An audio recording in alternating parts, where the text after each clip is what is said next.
Hi, Gino Borges here, reporting from Austin, Nevada, which is about 3 hours east of Reno, Nevada, off Highway 50, the loneliest highway in America.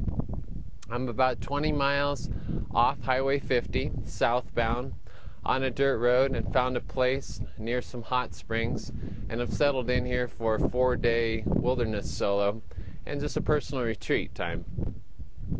Something occurred last night.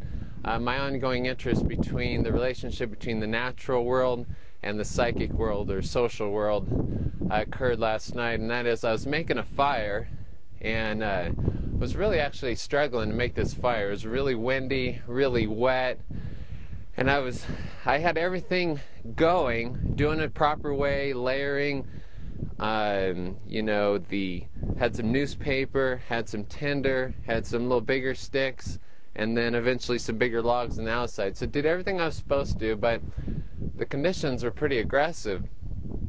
It was raining, some snow coming down, and this fire, I was like fighting the conditions, and I was really working it, trying to block the wind and everything. It kept going, and I was moving the sticks around to try to get it going, and then all of a sudden, it just grabbed on.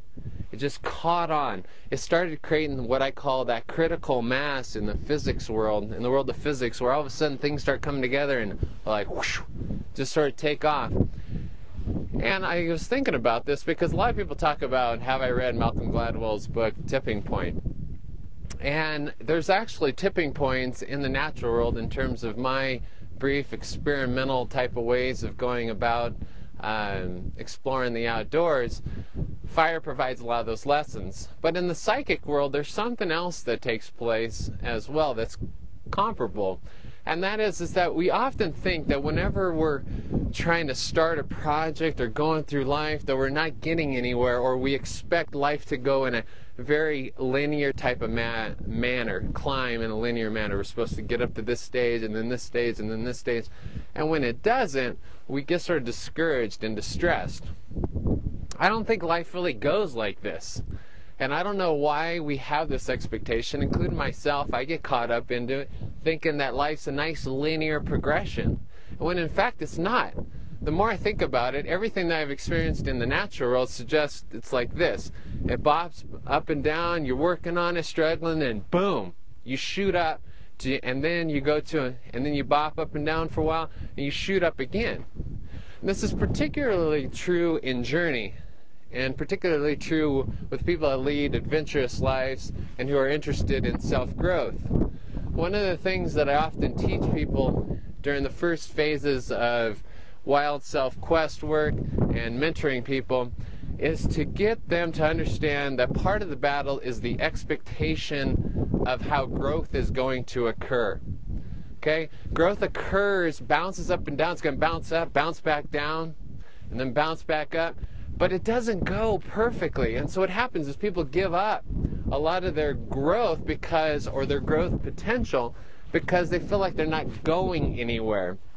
So we often get caught up in these metaphors of linearity, growth models, when in fact it's a much more messy process. So have faith in the mess, and then all of a sudden you're going to experience those personal tipping points. We often think of tipping points in terms of congregating large amounts of people. Like when Malcolm Gladwell talks about tipping point, he's talking about congregating people into when all of a sudden something takes on a life of its own. It gets to a certain point and really takes on a life of its own. I think it's also true that we have our own personal congregation, that we're congregating qualities, we're congregating experiences. We are our own social movement on an interior and exterior basis at an individuated level. We are our own type of social movement as well. So we have these type of tipping points. Think about, so next time you're thinking about self-growth and you're experiencing struggle, realize that have faith in the mess and keep moving the pieces around, and then boom, you'll shoot up. All right, thank you everybody. Hope all is going well.